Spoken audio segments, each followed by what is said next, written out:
This is episode 18 of the Super Parent Podcast, and I'm your host, Dr. Nick Fanning. Thanks for joining me today, and today's topic is Don't Hide Your Failures. Parenting in the 21st century is ever evolving, and while you balance work, kids, and your sanity, it's easy to feel discouraged. Welcome to the Super Parent Syndrome with your host, Dr. Nick Fanning. Hello, my beautiful, brave parents out there. If you have kids, if you have a job, if you have a spouse, you are stressed. And you probably have fears, you have doubts, and I'm here to tell you that you are not alone. You are definitely not alone, and I can tell you this, that we all have them, and that when I say that only perfect parents are on Facebook, it's because they're trying to look like they have perfect lives, but in reality, they do not. However, I can tell you this, you can only coast in one direction, which is down, and I am so grateful that you are here with me today so that we can pump you up, we can level up your parenting, your vision for being an entrepreneur, a dadpreneur, a mompreneur, whatever you want to call it. So today's topic is hiding your failures. And what I mean by that is that with our kids, they often make mistakes. And sometimes if they're not confident enough, they like to hide those mistakes. In fact, I have one of my children who would notoriously make a mistake in bed at night and try to hide it. And so they'd wrap it up in their diaper. They would roll it up in sheets. They'd hide it underneath the mattress. They'd put it in the most awkward position ever, trying to hide it. And then you'd walk upstairs and you would know. And thus began the hide and seek of the nastiness. And I don't tell you this to make you laugh, although it is funny now that I look back on it. I am telling you that we are all guilty of those things where we try to hide our failures. We try to hide our struggles. And there is a time and place for, personal discretion. But at the same time, it doesn't serve anybody. And so get it done, get it out in the open, and move on. And what I mean by that is that sometimes you just need to go up to somebody and say, I'm sorry. It might be that says, hey, you know what? I was wrong. And because you failed, because you have struggles, you're going to give that person permission to do the same for somebody else. And you know what? I would say that forgiveness is often more for yourself than for the other person. Forgiveness for you is meaning that you're going to now not have to worry about that, not worry about having to cross that street when you see that person, but being able to move on fresh. And yeah, they may not forget what you did or what you said or whatever it might have been, but at least you know that you've done your part. So this happens in lots of ways. It could be failed projects. It could be work tasks. It could be even to your children if you made a mistake. Like just the other day, I flew off the handle with my oldest for something that really didn't matter. She was listening in on a conversation between her mom and I, and we were talking about something that really she had no business doing.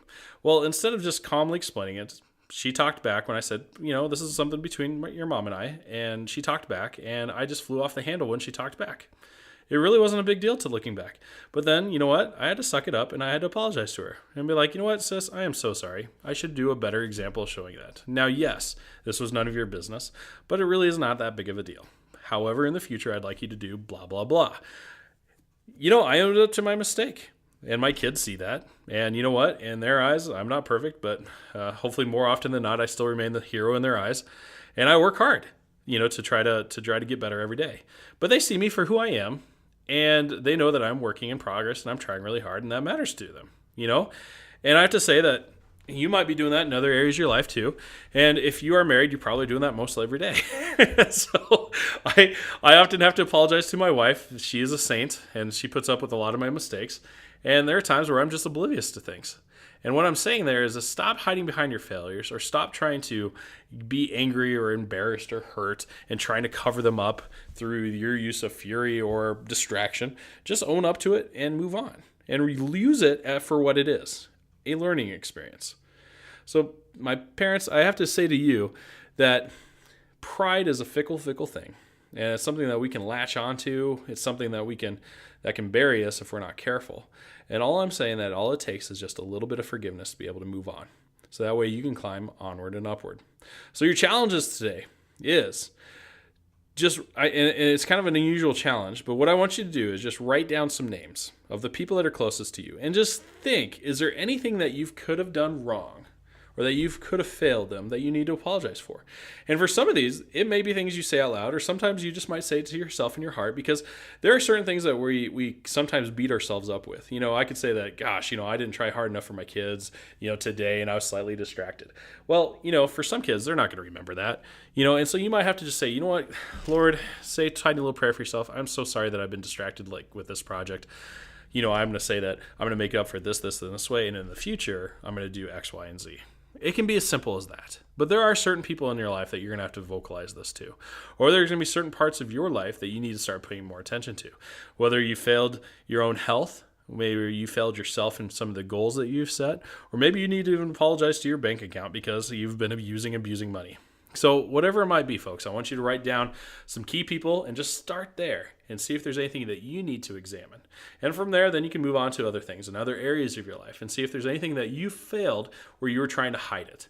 So instead of hiding your failures, get it out of the open, forgive yourself. And the whole purpose of this is that you are not able to give yourself a clean slate, a clean playing field until you're able to own up to what your past has been and own up who you are right now and forgive yourself. So if you want to start anew, if you want to start rebuilding, if you want to start changing your life, look where you've been, look at who you are now, forgive yourself, clean the slate, and then move on. So, parents, thanks again for spending a little bit of time with me. I truly appreciate you. I know what you're going through. You're not alone. There's fears, there's doubts. I'm saying clean those off. You're doing great. And the fact that you're listening to this, I know that your life is not mediocre. I know that for a fact that you care. You care because you're listening to this right now. Mediocre parents don't listen to podcasts about parenting.